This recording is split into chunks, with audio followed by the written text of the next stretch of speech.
He went over there.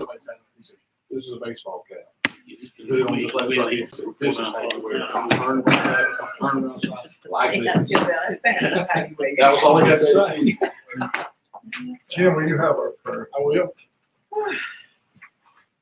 Let's bow our heads, please.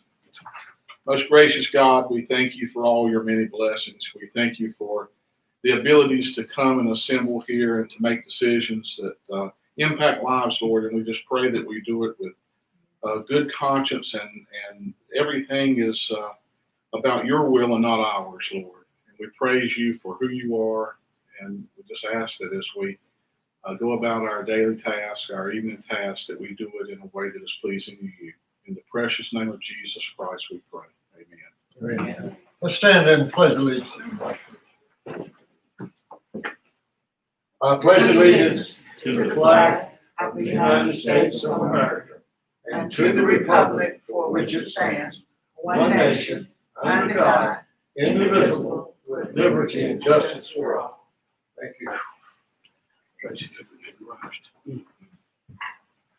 I'll entertain a motion to approve the agenda. I make a motion that we approve the agenda. Any questions? All in favor say aye. Aye. Opposed, no.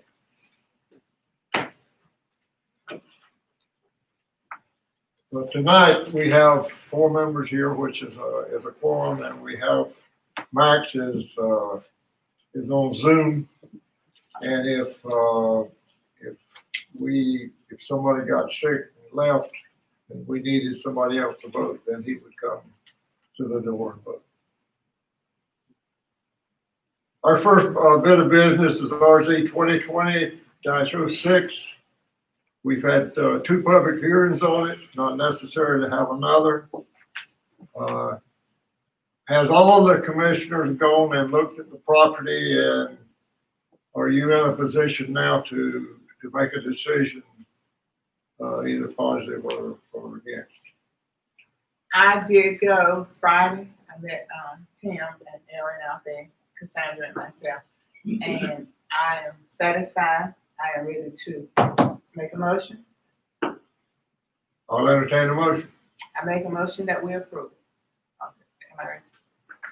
Is there any discussion?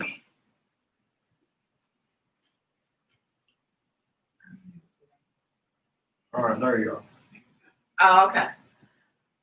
Okay, so my motion should be, I make a motion that we adopt the statement of consistency and finds and determines that case number RZ 2020-06 is consistent with the adopted goals, objects, and policies of the town of Benson, and is not reasonable, is reasonable and in public interest, hereby granted approval to rezone the partial from R11 to R6. Yes. Okay. Any questions? All in favor say aye. Aye. Opposed, no. Ayes have it. RZ 2020-06 is approved. I have asked Erin if she will come forward and sit in Dean McLeod's seat while we go through the, if we have questions with her, and we will. At least I will, I won't speak for y'all. And I don't have a vote.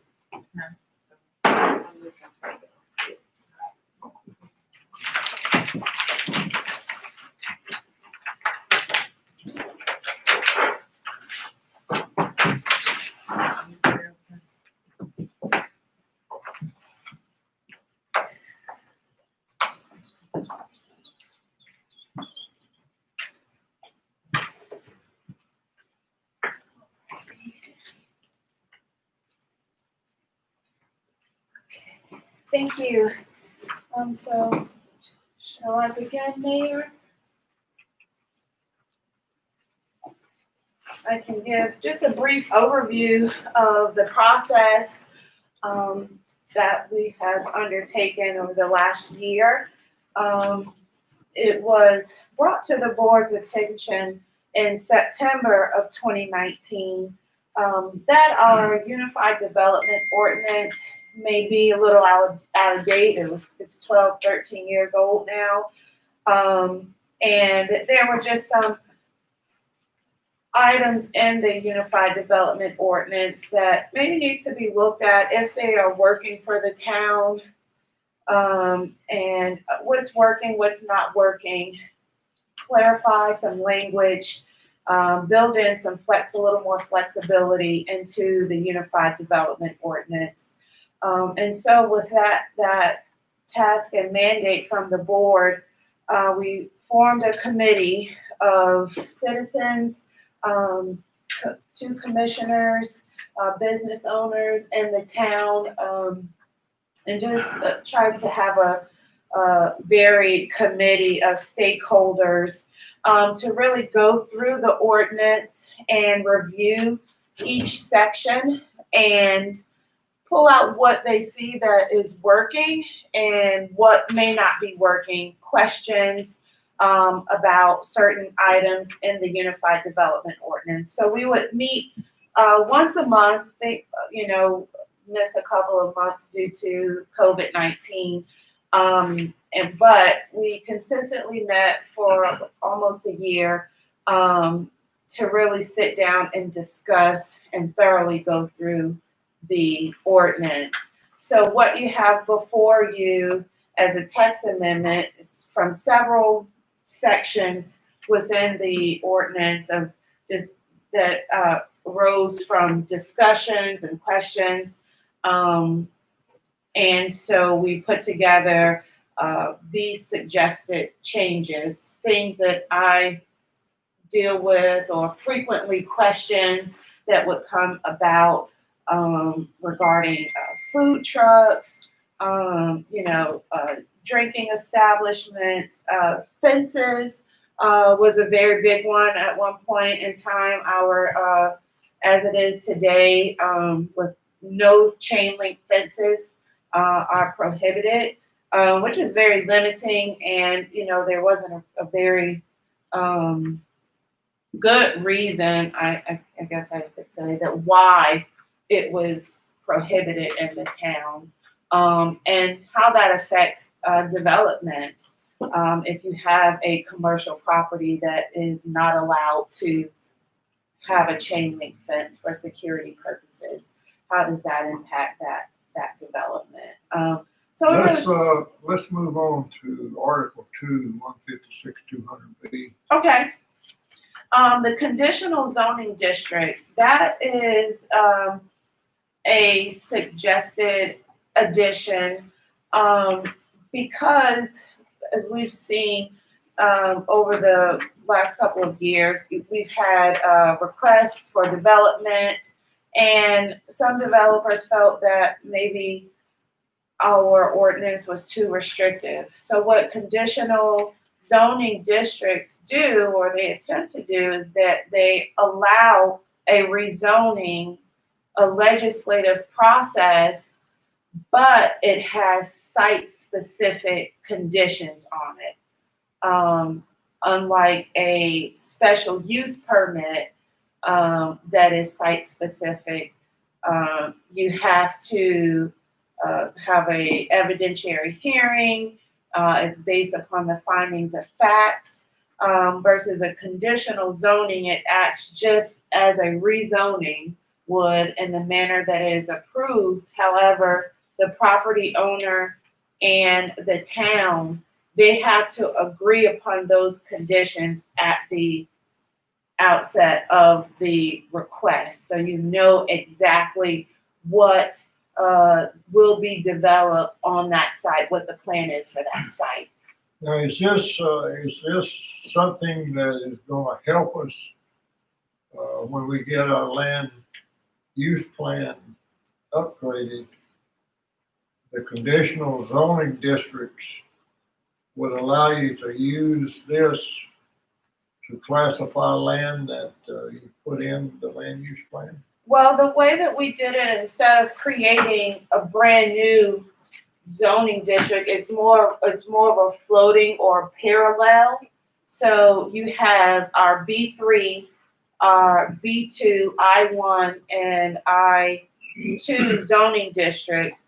If a developer would say, okay, I would like to rezone this property from B3 to B3 conditional zone, that means that they would be able to have those conditions that are agreed upon at the onset of it. So yes, it could work in concert with it. It gives the board a little more say-so in what that specific site would look like.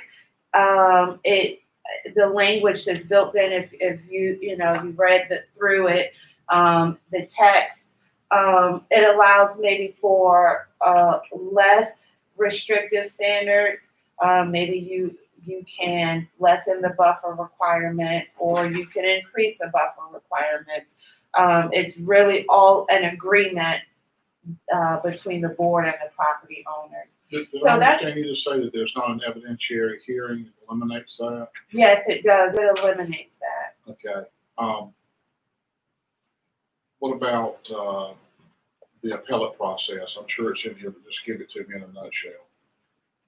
If that is appealed, Let's say I've got a B1 and I have a piece of property that's B1 and I'm assuming we're not talking about changing any of the current existing zoning districts now, or I guess we'll address that at a later date. But right now you've got an existing B1. Give me an example of a B1, if there is one, B1 CZ, or maybe a B2 CZ. Give me an example of those. okay. Just give me a hypothetical one that makes it easier for us to understand. Okay, so let's say a B2 and conditional zoning, they would like to rezone it to B2 conditional zoning because they would like to have a grocery store on the site.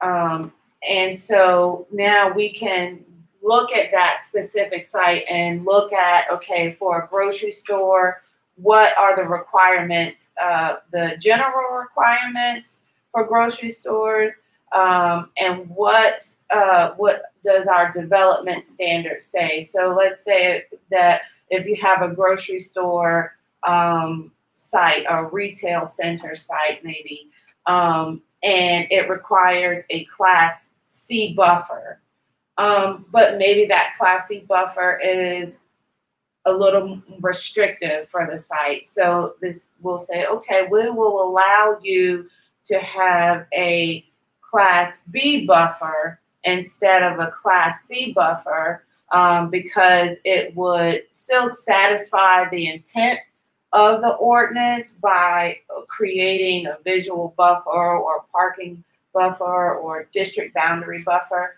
but maybe you don't need a wall or a berm. Maybe that's too restrictive. So we'll allow a lesser intense buffering. Maybe we'll say, well, if we require a less dense buffer, but maybe we will say, okay, you have to have X amount of parking spaces instead. So a trade-off,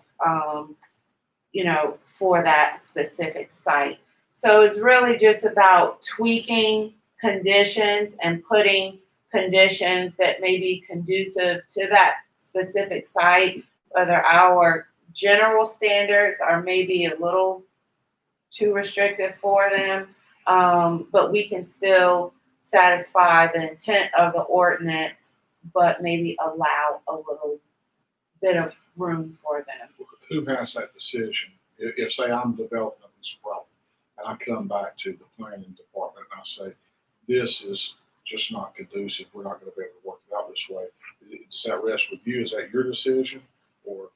No, so it has to be agreed upon that every condition with conditional zoning districts, that you want to spell out everything, every condition. It's pretty much almost like a contract, and you're essentially creating a standalone zoning district for that site, which sometimes that may be a con for conditional zoning, because if you have 25 properties in town that all have rezoned and conditional zoning. Now, you have to keep up with all of those agreements, what each zone, conditional zone parcel, what those conditions are. If they change, you are allowed, and like I said at the beginning, you want to get all of that in writing and even a site plan with it and say, these are the terms of this agreement.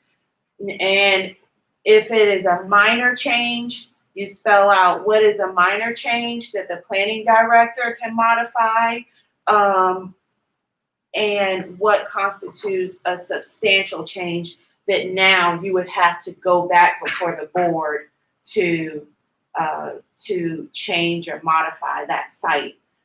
So you build everything in at the very beginning, and the board has to agree upon those terms as well as the property owner. So you know at the very beginning, and sometimes you have a rezoning and we direct you that you have to factor in all the uses.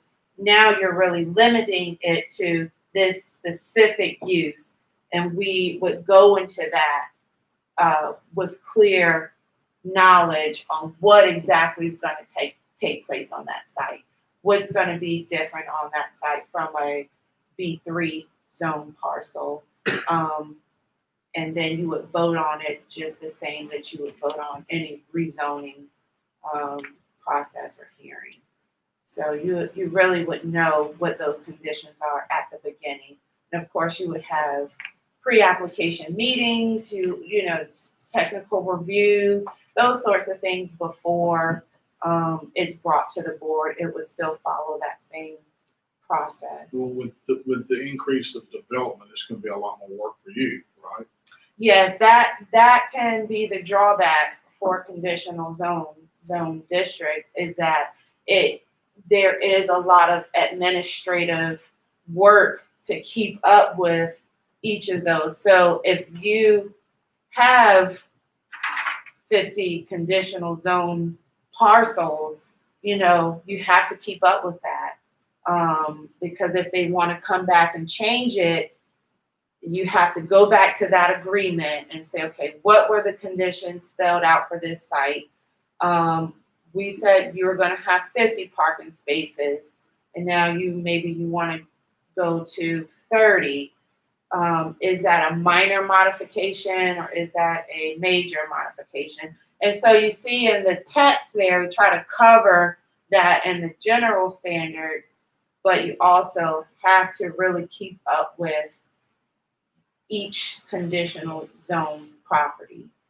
So yes, it does add more work, but the benefit would be that the town has a greater say in how a particular parcel is developed and what goes on that site.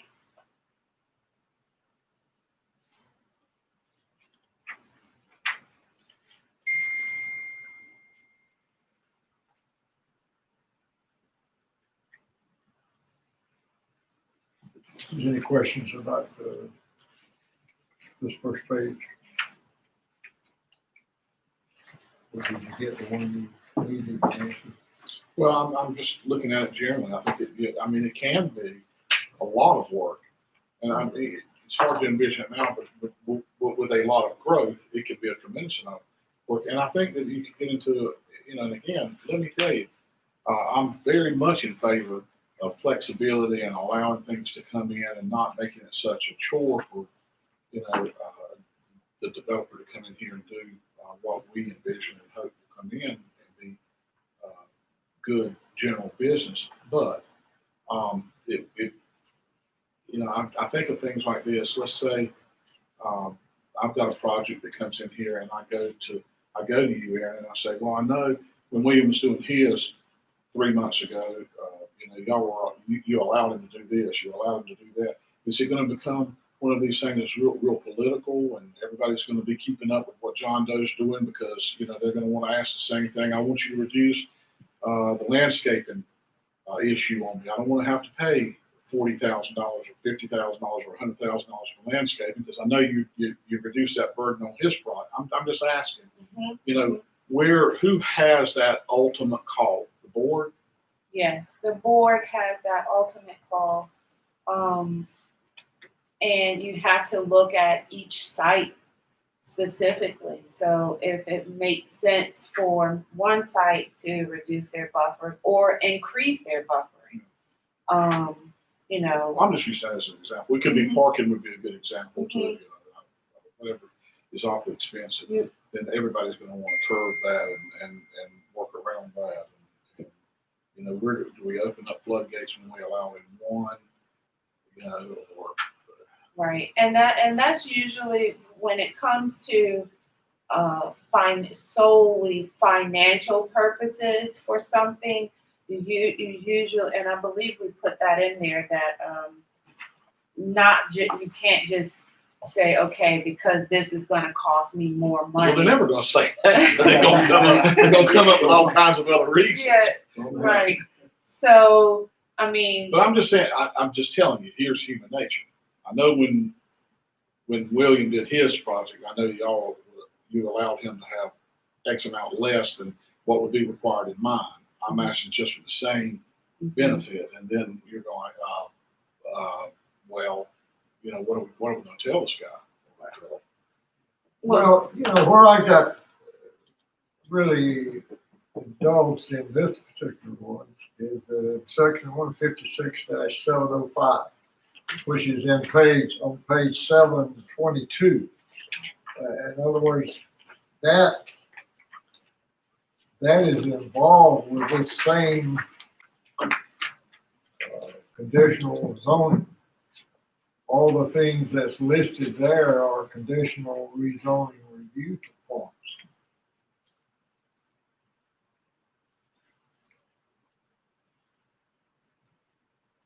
And just kind of complicates it a little bit. Well, look, again, let me restate this. For whatever purpose it will make it more palatable for development, commercial development, especially to be able to come in here and it not be such, terror for them. I want to certainly move in that direction. At the same time, I don't want to get us in a snag where, what you did 2 months ago for this developer, I want you to do the same for me. Because they are going to be watching, they're going to be seeing, they're going to know. They'll know what's better in your contracts than you'll know. and that. Oh, I'm sorry. I was just going to say that with conditional rezonings, it's a lot of work at the forefront of it. It's a lot to consider. There's a lot to review. You really want to make sure you get it right at the very beginning. But once you work through all of that, then you are okay once you come to all of those agreements. And now it's a matter of keeping up with it administratively and having good work process and record keeping in your office so that let's say, the property sells or there's something that changes that they may need to rework it, and you can go back and say, okay, this is what the terms are for this conditional zone district. You can make these changes administratively by the planning director as a minor modification, or if you are asking for something significant, it needs to go back to the board for review. But yes, it is a lot of work, but I think, and the reason why I suggested this is because we've had situations in the past where maybe our ordinance seemed too restrictive, and really if it is, you have for a general zone district, if there are standards in place, that has to be across the board. So there should never be a situation where one person is developing a property and this general standard rules do not apply to that parcel. If they are doing a retail center and we have parking requirements and general standard requirements for that, that is what they have to adhere to across the board, because then you get in legal trouble if you are not applying the general zoning districts equally. Is there any other question on this? I'm just gonna say, just in response to Jim, I agree with you, and I sat on this committee for the year, or however long we met, and this committee was formed based off of many complaints that I think all of us were receiving. The intent of the committee, correct me if I'm wrong, because as a committee, we felt two things. A, we were putting a lot of pressure on Erin because she based on the UDO, which was obviously outdated, was having to make a decision based on the UDO. And then secondly, we were trying to take that responsibility off of her as an employee and put it more on the board. Because us as the board, you would like to think that we're sitting up here because we're elected and we should be the voice of the people. We should have the vision of what the people want for our community. And by doing that, just for example, we all know this happened a couple of years ago while we were sitting there.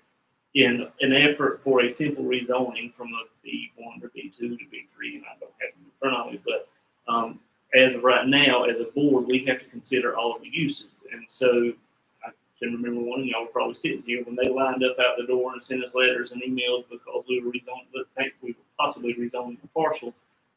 Included in B2 was a strip club, and so everybody lined up at the door and they all yelled at us because, my God, we don't need a strip club. But in reality, we legally, if I'm not mistaken, can't ask what the use is on a plain rezoning.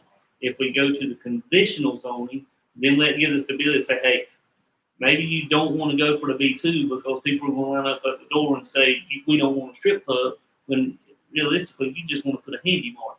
And if you go to the conditional route as a developer, instead of going for that blank check, you can basically go here and say, hey, I know you don't want to zip a strip club. We know you don't want to be B2 or whatever it is. I just want to put a handy mark on this corner or whatever. Maybe that would make a clearer picture for the board to make a decision and make it easier for us to create the vision that we all have for the town without putting her in such a bad position. That was kind of the intent of the committee, I think, in choosing those conditions. And one other thing, it kind of gives some flexibility to discretion too. I remember several months ago, there was someone in the office and they specifically asked me, I said, well, this is what I want to do. And Erin told me, no, I couldn't do that. And I thought, well, this is probably not going to be a good discussion now because I'm fixing to hear. But he said, but you know what? She said, you can't do it that way, but you can do it this way. And it worked out. I think you remember the case with it. But my point is, I like the fact that, when someone comes in and they spell it out to you, this is what I'm trying to accomplish. You tell me how I can get there if I can get there. And I like that. I like the fact that, it's working with the person in the project. And you're probably right. There's probably going to be upfront specificity about what people are doing more. I think you only get it when you get into these blind requests for rezoning and, it's sort of a drastic change. And that's when people say, well, wait a minute. Because if they're opposed to it or whatever, they're going to come up with every nasty thing that they can come up and say, it could be this and it could be that and it could be that. When in reality, most of the time, they know that it's not even like that. But anyway, I'm glad that the group met as long as they did. And if it is given greater flexibility for, especially for commercial development, I'm absolutely in favor of it. Well, let's move on to the next. Is there anything on page 20? What page? 20. The next page after. The P's and S's? The P's and S page? Yeah. Okay. Do you need to cover anything on that? Are you all following along on this? Yeah. No, the next thing, special use districts, we removed that because that's no longer something that the general statute allows. And that was I believe, a nightmare for a lot of, because you were having to do a rezoning, then a special use, and it was the conditional zoning districts almost take some of the cumbersomeness out of the special use rezoning districts. Is there any question about that? Let's move on. Okay. Alright, and so the permitted land use table, we revised that and we added a few new uses to the permitted land use table. So namely, we added drinking establishments, a microbrewery, solar farms. Were the three that we added. And that again just came from what I'm seeing on a day-to-day basis. We have a brewery in town, but it really doesn't fit on the permitted land use table. We kind of said, okay, we'll sit it here. But if I felt, and I think the committee agreed, that if we're going to see more interest in our downtown commercial area and just commercial uses in general, it may be prudent to actually have that use called out on the permitted land use table with specific standards. And so you'll see that where the permitted land use table is revised, but also in Article 3 where we've added the general standards for them: solar farms, drinking establishment, microbrewery.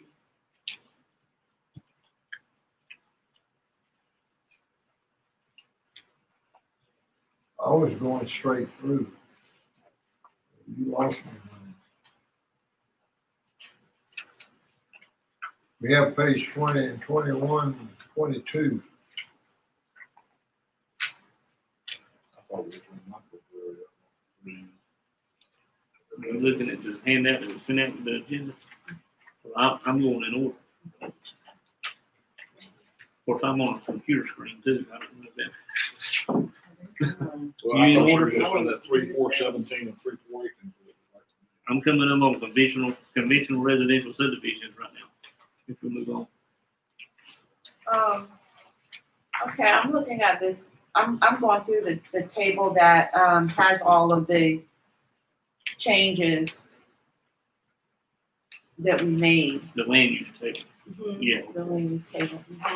So, in other words, you're matching up with the addition Yes. column. So it's got the X in the addition column, that would be what. Right. But I thought this matched up.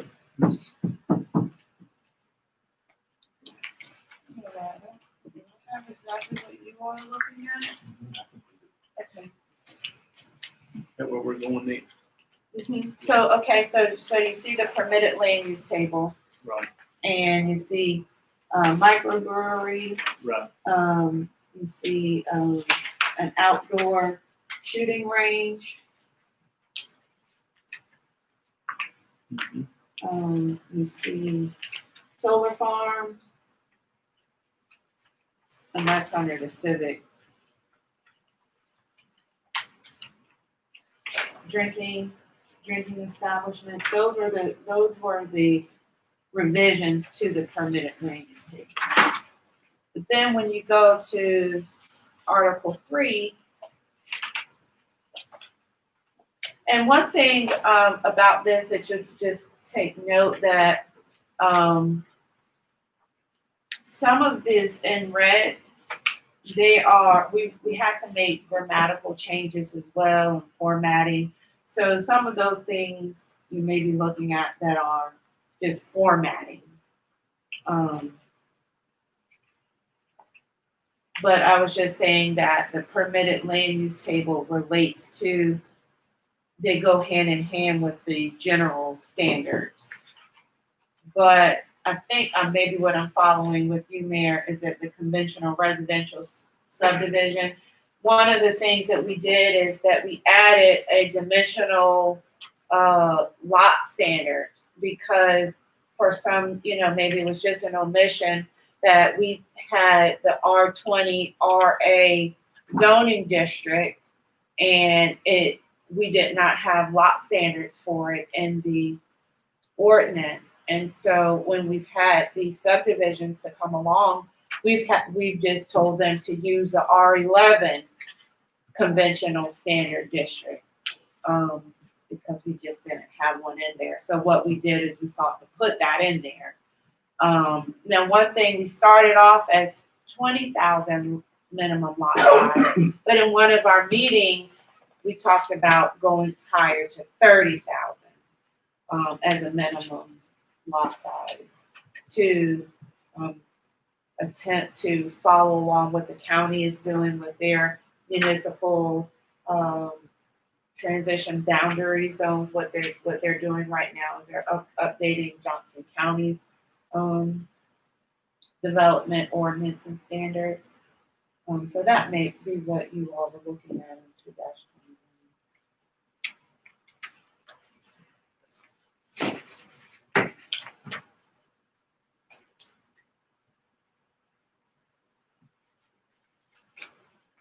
And so it's not necessarily creating a new district, it's more or less inserting those standards. So if a developer does come in and they want to develop and subdivide for a major subdivision, we know that now that their minimum lot size will be 30,000 instead of 12,000.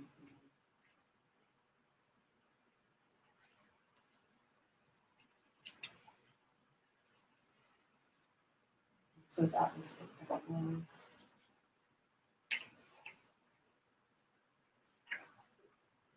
That's mainly projected toward the ETJ area, because that's where we normally see those RA. So basically what that means is, if you're in the ETJ, you would have to have a bigger lot size, but if you come into town where it should be more dense, then you'd be able to go to R11. R6. Mm-hmm. Mm-hmm. Just recently, and I'm just going to ask this question because this came up the other night. So, do you think we need an in between 6 and 11? Because I know that there was conversation in this last rezoning request, and she said that there was a gap there. And so she really only needed R8 or R9.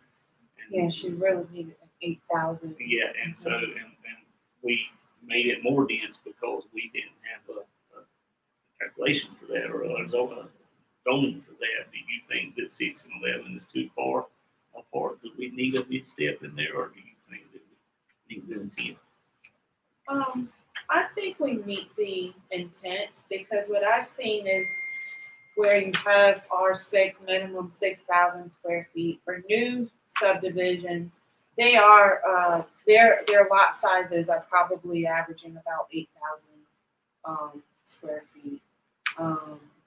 But then when you have infill development in the town with these vacant lots and it's R6, they're staying pretty close to that.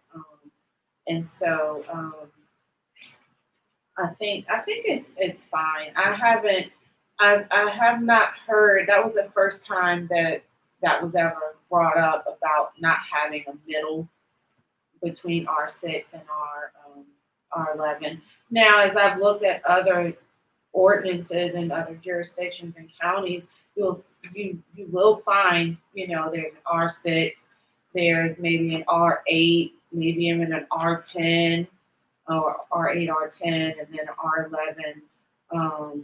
And so you do have a few, but I think it's been working fairly well for the town. I don't think The one we just went through was lot size. But the reason they were trying to get to R11. Mm-hmm. Well, she did in one R11. So, but typically I'm not seeing 6,000 square foot lots being created for subdivisions such as West Hale Street, or you look at, Colonnade. Their lot sizes are averaging about 8,000 square feet. So even though you have 6,000 as a minimum, I think the market also kind of dictates what they're going to and how they are going to make it work. You can't put a big enough house on a 6,000 square foot lot to be able to make it work for price of land. Right. So you're going to find somewhere in between there, and I think that's sufficient for the town. Well, most of the properties that we have been dealing with in town the subdivisions have been R6, right? No, most of them have been in the ETJ and they've been R20, RA. Well, I'm saying in town though, like, off the Hill Street, that was R6. That was R6, That was yes, sir. R6. Colonnade's R6. Mhm, What we've done for Jerry and Carolyn Lambert's R6. yes. So, it seems to me to be a large portion of those are going to be R6 in town. Mhm, in town, yes, in town. But all of the approved subdivisions that we've had, No, many he's have talking been. about the ETJ. over Yeah, yeah, but in town, definitely, and closer in town, you have, R6.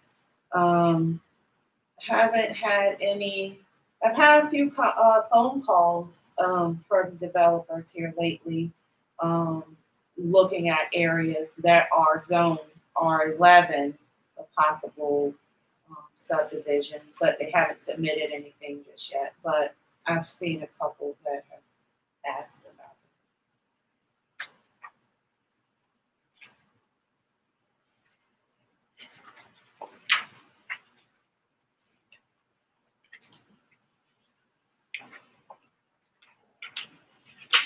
What's next? Mhm. Have we moved to the use interpretation yet? Is that where we are? Yeah. 156, 300 That's use where we are interpretation. right now. Is that where we are? Mhm. Where I'm at. Okay, well, that's what I am too. I've got a Yeah, that's where I question. am. I've got a question, and this may be for clarification, and maybe that's one of the things that we'll talk about too, because people are going to pick these things apart. Look at drinking establishment. Yeah, I've got it. I don't know where it is on the computer, but on this one, it's the very last thing. A use or facility engaged primarily in the preparation and retail sale of alcoholic beverages with food sales and allowed accessory use for consumption on the premises. This use is also known, and now, I guess it was tavern previously, but is the new language bar or nightclub or similar use? I think the tavern was just a permitted. Okay. Yeah, that was. Other than restaurant or alcohol sales for all premises consumption. In parentheses, well, this is just one, but permitted in B1. This is permitted in B1, Right, not B2, right. B3, and industrial 1. With the Okay. special use permit. But is it only I1 with the special use permit, or does that mean in B1, B3, and I1 with a special use permit? Right, correct. So B1, B3, and I1 with the special use permit. And not allowed in a B2 at all, not allowed in a neighborhood. So they would have to apply for a special use permit in any of the zoning Right, classifications. right. And then, let's see. we Point being, captured that. I think that arguably it's permitted in B1, comma, B3, comma, and I1 with a special use permit. I think there's better be some clarification. Okay, You're saying a special use permit, any of those. right. And that's something, for discussion. B1 is our downtown district, general business. So, if you think that you don't need more scrutiny on your approval in a general business downtown district, that would be sufficient to be a permitted by right. However, if the town feels that any drinking establishments, any bars, any nightclubs, you want them to come before you so that you can put reasonable conditions on them. You want to have a greater say-so in that use. The special use permit allows that. And so that's because I'm just thinking, maybe that is something that the town would appreciate if I think, bars are coming into town. I think, I'm gonna speak for you, but I think we're okay with a special use permit. I think we just need to word that a little bit different. Okay. That- Were you wanting it to require for anywhere they would go would have to have a special use permit? That's the way. it You is. should just put special Yeah. use permit at the beginning, just put permitted with special use permit in. The following, B1, B3, I should say, Is that kind of a true point now? Well, that's, I mean, that's, if I was looking at that, depends on who I was looking at it for, but Right. if I would say, well, that only applies to I one. That's, yeah, I agree with that. But then you also, it's on the permitted land use table, usually where you're gonna look first. And on the permitted land use table, you'll see that where drinking establishments are listed, it has an S beside each, indicating that it is a special use permit. We really put these, and we did that for all of them, but again, that's probably just the way it's written is kind of confusing, but was just helpful reference. So you don't have to flip back and forth. But one thing, I think that might kind of highlight what's new there. We go to solar farm, second to the last line, where it's starts at the parentheses, new with a special use permit in I1 and I2. I think the word and in the kitchen establishment line would make a difference. Yes, If you're not going to move that special use. Yeah. Yeah, make it all okay, inclusive. certainly. Or special use permit.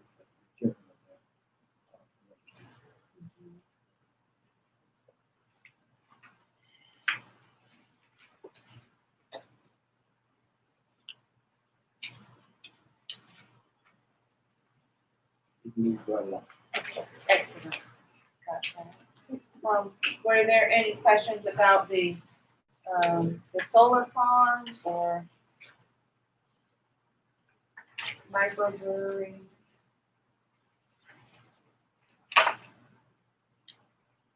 But I'll review each one of these, the use interpretations to underscore that it reads properly, so there's no confusion there. I'll go back.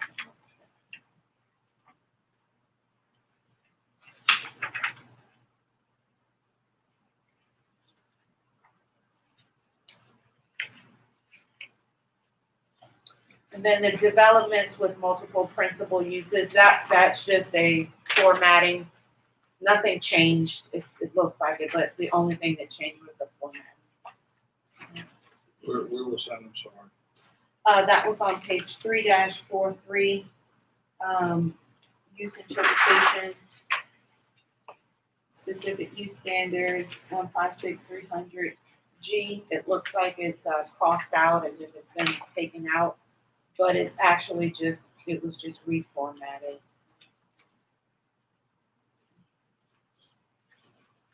Because of, with what we haven't really talked about this evening is chapter 160B, which is the new land use development regulation chapter of general statutes.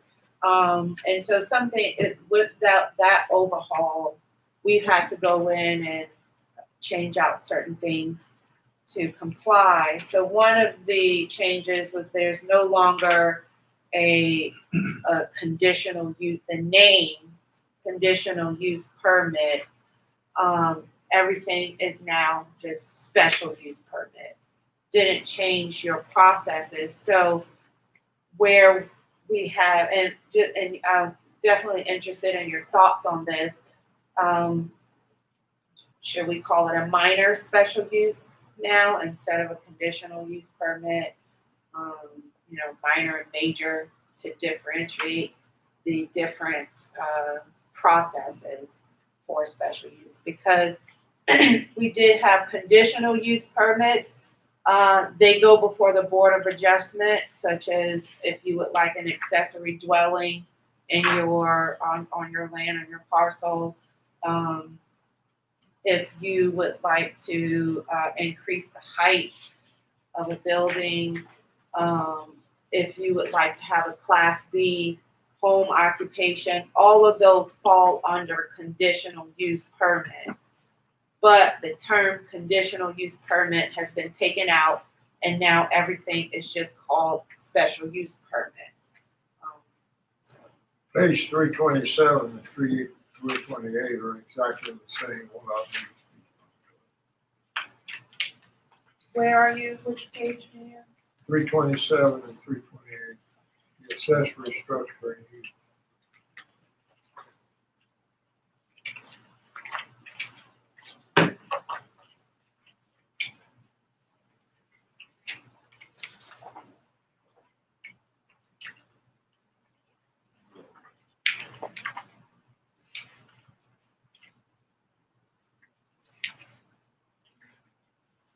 We're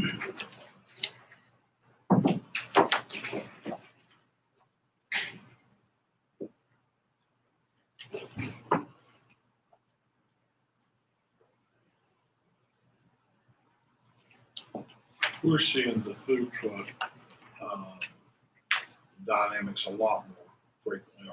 Yes, yes, we are. How many of the food trucks do we have operating around here on a daily basis? Do you have any idea?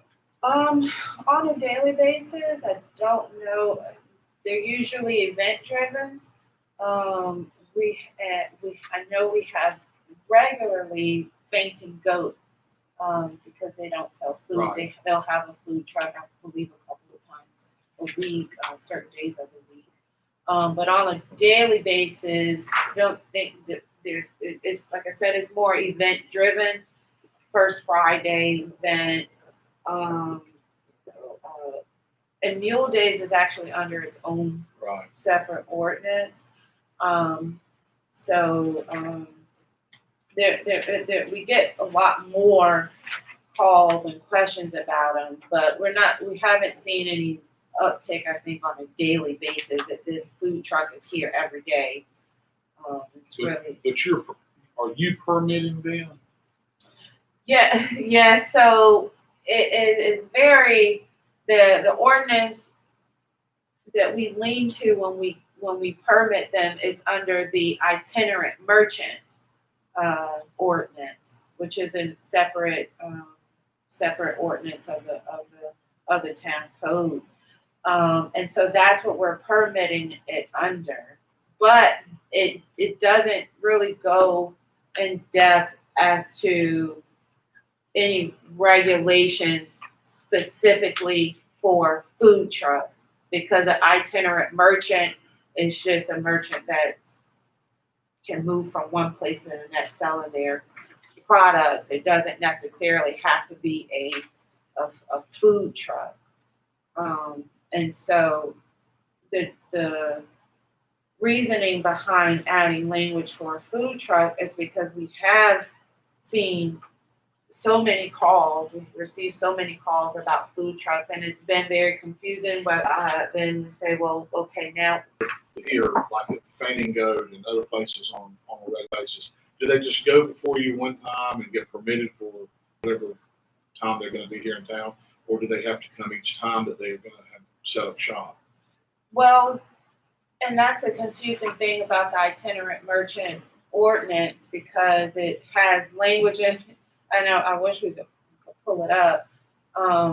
So ideally, they'll get it per event that they have. So let's say they're going to be here for the month for First Friday or for Fainting Goat. They should be coming to us and pulling an itinerant merchant permit for that specific event.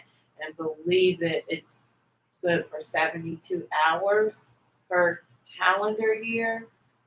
It's very confusing, that the language, but mostly what I've seen is that they're obtaining an itinerant merchant. It's First Friday, and they want to set up shop, a one-time thing, and they may or may not come back.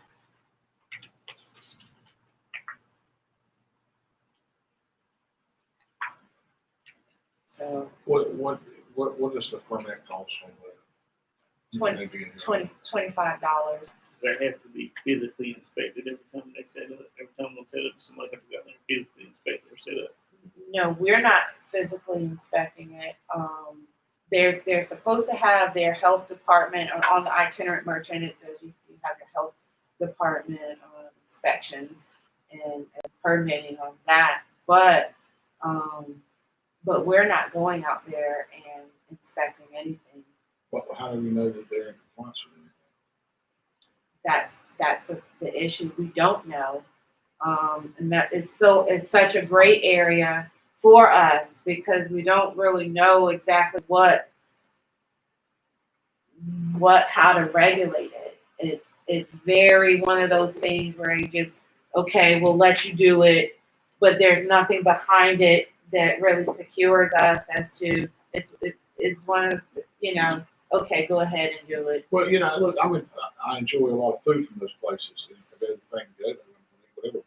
But my point being is, they can pull in here with very little oversight, right? I mean, you're not going out there doing anything, much of anything, and for $25, they are competing with restaurants that are here paying taxes and employees, and that's just the thing. I like to level the playing field. Nothing wrong with them doing business, and I know we've got some that are just that is their business, El Corral and all of them.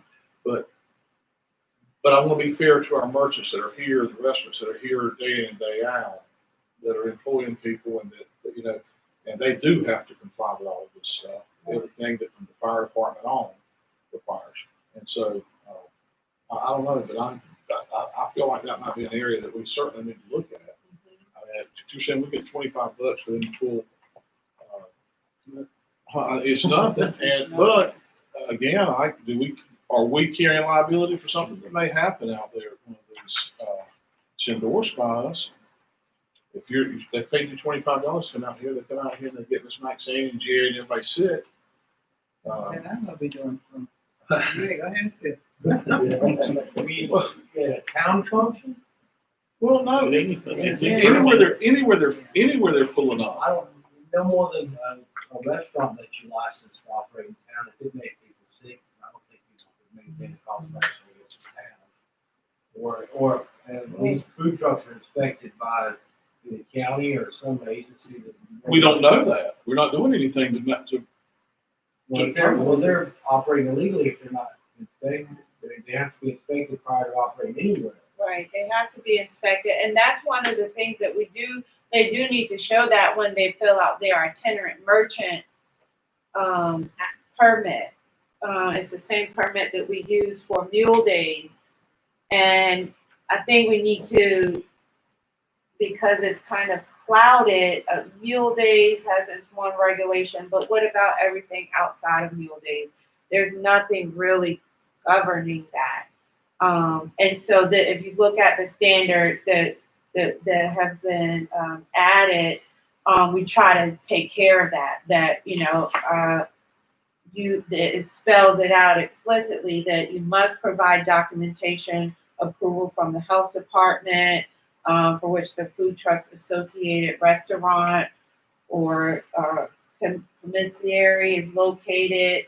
The health permit must be displayed during hours of operation. So now we're taking it and by putting it into the Unified Development Ordinance, we can treat it as a zoning. Now we can look at it from a zoning enforcement. And one of the stipulations for public safety, the planning director may engage in zoning enforcement or prohibit or suspend a food truck vendor's operation if causing parking, traffic congestion, or litter problems on or off the property. So really trying to be very specific and take away this gray area of what do we actually do when someone comes in and they want to have a food, maybe they do want to have a location where they set up on a daily basis. What if they're this ordinance? I'm just telling you that I know they're not, and I eat there, so I don't want you to take the food away. But one of the things in this ordinance says that they must be located on private property, and I know for a fact that there's been at least 2 or 3 occasions that they've been set up in a public parking lot. Right. And so, how are we regulating that? And if we're Right. telling the ones that they can, and we're giving them this, and we're giving them a permit, and then we're allowing them to do something else, Well, how is that going to affect us? well, that would stop. They would no longer be able to set up in a public parking lot. Right now, we don't have anything telling them they cannot. We've just been saying, okay, we'll allow it. We'll allow you to park your food truck, in the public parking space. This would now say you have to be on private property. You have to show permission from the owner that you have permission to set up there. Just like with mule days, you can't set up on the public right of way. They're all on private property. But don't you think though, the food truck business has got to be a public thing? Oh, it's huge. Yeah. But don't you think they have to have their truck inspected by the health department on a regular basis, and the health department would come around periodically and make a spot inspection to make sure they're following the rules? I would think, and I think we ought to call Smithfield and say, hey, how does these food trucks get to exist? Well, I know during Mule Day they do. They have to get a Yeah, I permit. know you guys. Yeah. They But if will. if the language is there, then the language is changing, they would have to. Well, it says they have to have, the county health permit must be displayed during hours of operation. And they have to now. I mean, if a food truck is operating, if they don't have their permit from the county health department, whether it's in their license in Wake County or Johnson County, they have to have that, or they are operating illegally. And we should see that and not issue them a permit to operate. How do we Yeah. see it if it's That's not exactly being inspected? Well, that's the I think thing. they We are. don't have it. We I don't. think they are. No, not by here. They're not getting inspected by us. We're just giving them You a know, free. because you're not the health department. The health department inspects them. Right, Right, they have, I believe they have, annual inspections They or do. however they do their Unannounced inspections. ones too, they really do. Yeah, so, And we're requiring that documentation before we give them a permit. on the, right now, the way we're doing it is they fill out the itinerant merchant, permit application, and they show, or there's a section on that permit that says you have your health department inspection. I believe they're supposed to show that before that, even that itinerant merchant permit, that what we're doing today. I think what this is attempting to do is go a step further, and just clear up some of that ambiguity that is the itinerant merchant, which honestly, I think we probably need to go back and review that ordinance as well. How will this affect? I'm just playing devil's advocate. How will this, if we say that they can't be on public property, how will this affect the food trucks that go to the grove or the chamber or for anybody else? Well, if they're setting up at the Grove, then they would need permission from the town. But I think what this is saying is in the public right of way, parking spaces and parking on the street and things like that. You need to be off the street, out of the right of way, and on a private property. So they would. That's not what that says. It says food trucks must be located on private property with written permission from the property owner. Well, if it was a grove, then it would be us. What Right, did you say? But that's If it public was a property. grove, it would Is be that not us. public property? You're the owner of that. The town is the owner of that. The town owns that. It's But public. it also says how far you have to be from the restaurant. Mhm. So that's assuming that they can park on the street. In other words, if they got the permit and wanted to operate behind your building or in your backyard one afternoon for a party, the town couldn't say anything about that, other than, well, you've got your permit, you're entitled to do that. As opposed to if you set up at the Grove, they couldn't just set up at the Grove and say, well, I've got my permit, you gave me a permit, and I gave you a permit to operate, not on town-owned property. You'd have to get the additional approval of the town manager's office or the board, I guess, if you want to set up that way to say you have the additional approval. And for us, mule days or other situations where there are food trucks and vendors out there on town-owned properties, you can allow that on those case-by-case basis. As far as the application of permits concerned, there's slightly different location. Yes, there is. And it becomes a yes and no thing as far as whether it's going to be a parking space, for instance, kind of, using Yeah, usually what we'll do is we'll, consult maybe the town manager. If we need to close the street, maybe we'll come to the, to the board and, say, okay, we'll allow you to use our parking lot to park your food truck for First Fridays. There's some regulation that, as far as doing it all the time. Right, And right, is that's the thing. Permit in our fee schedule, is that what that permit fee is? And I think food trucks are great, but I think I agree with Jim a lot in saying that we're gonna have a whole lot more empty buildings in 10 years if a food truck can roll through here and pay $25 and serve our clients and then roll out of town. Mhm. And I think we, fiduciary responsibility to our restaurants owners too. And I don't know what that climate is on Main Street. I don't know if y'all walk and had those discussions with the restaurant owners. I could imagine how I would feel if I had spent several $100,000 remodeling a building and putting in a restaurant. And first week after I open, I've got a food truck sitting in the parking lot beside me. Right, and that's why it says here, 400 feet from the customer entrance of an existing restaurant, unless the vendor provides documentation that the restaurant owner supports a closer proximity. So that kind of tries to speak to that and recognize that you don't want food trucks taking away business from your established restaurants and tax brick and mortar establishments. It can go further if you like to say they should not be within a greater distance, 500, 600, feet. I'm thinking about a situation where, Lafayette, for instance, wants to partner with an ice cream vendor. And the ice cream vendor is out in front of their spot, and they're kind of sharing customers.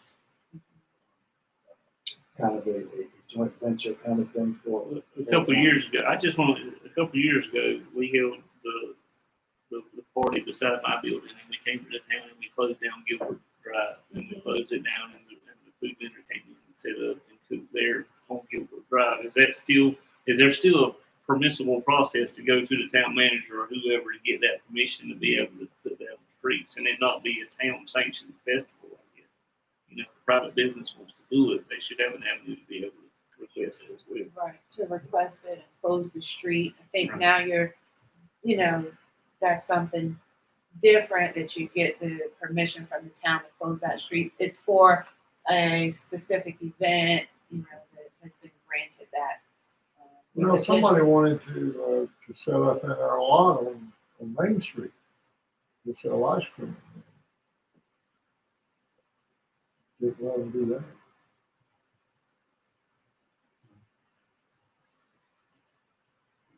It's going to get very picky and choosy. I think we probably need to massage this a little bit, but most of all, find out about the inspection. Have we contacted Clayton or anybody else that are doing these food trucks and see what they're charging for permit fees and what their policies are looking like? I don't know if Clayton has a food truck, but the city of Dunn recently adopted a food truck ordinance, and I don't know what they charge for the their permit fee, but I did speak with the planner over there and talked to him a little bit about the food truck ordinance that was recently passed. And some of this is actually taken from what they did.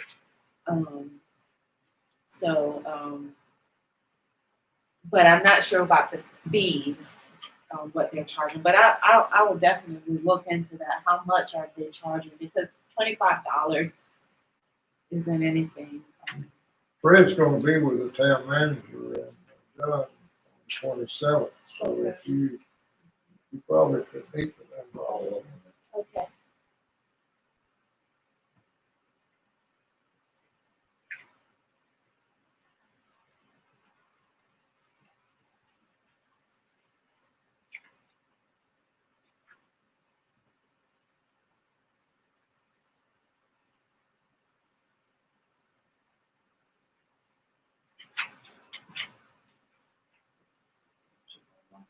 Any question on surfacing? That's just word.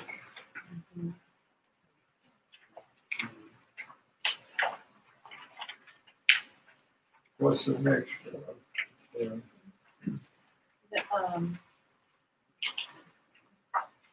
It would go into the general development Yeah, and, fencing would be next.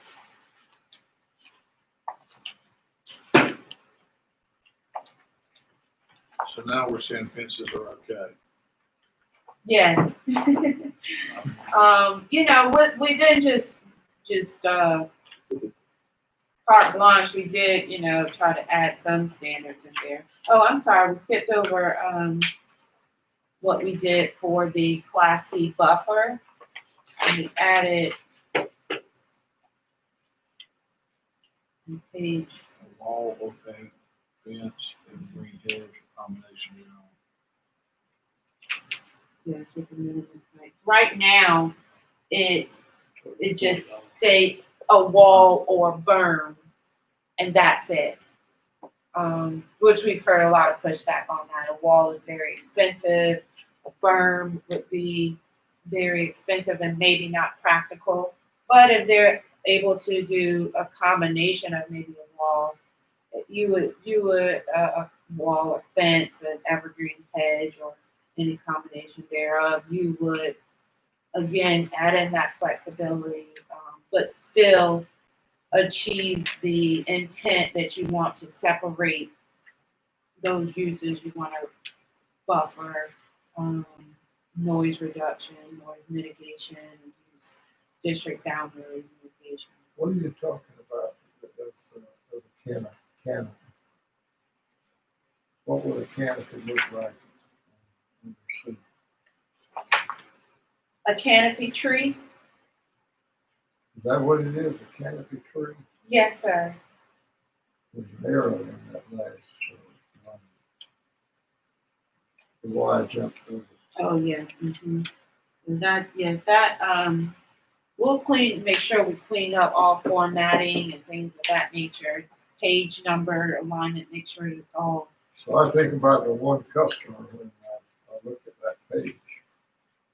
So does that mean the Class C gets to be a little more manageable?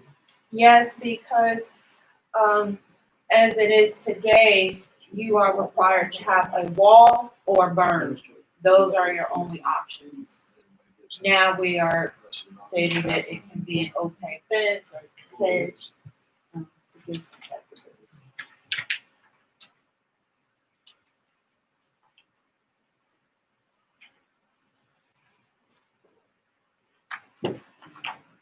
And then the next is within screening is regarding the fences. So it was chain link fences are prohibited, full stop. There was no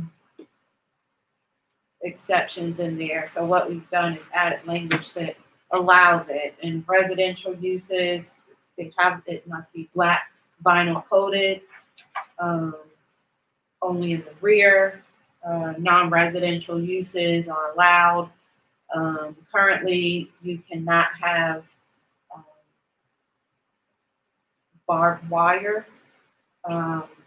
We've added some flexibility in that as well to allow it for industrial uses as long as it's not visible on the right of way.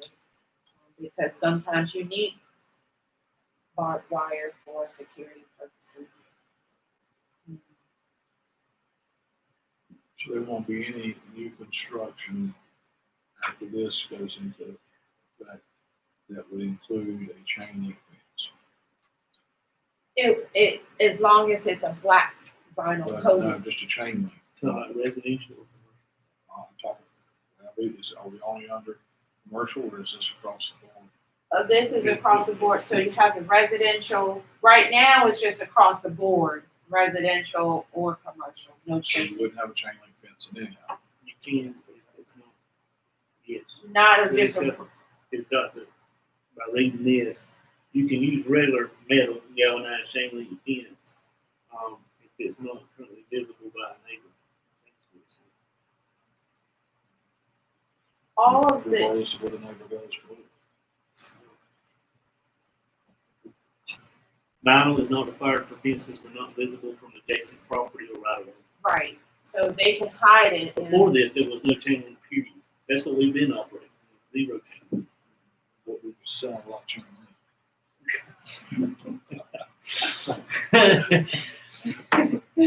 And now we Obviously, want to make it legal to sell. grandfather in, the town includes, there's gonna be a lot of chain link fence grandfather in. Yeah, that's true. Yeah, because now we. And barbed wire, too. And barbed wire, too. Right, right. And it, it didn't make sense to have that, because like you said, there have been approvals with chain link fences. So why not just put it in the ordinance so that you're not doing something against the ordinance just because maybe it makes sense? Just take the pressure off of me.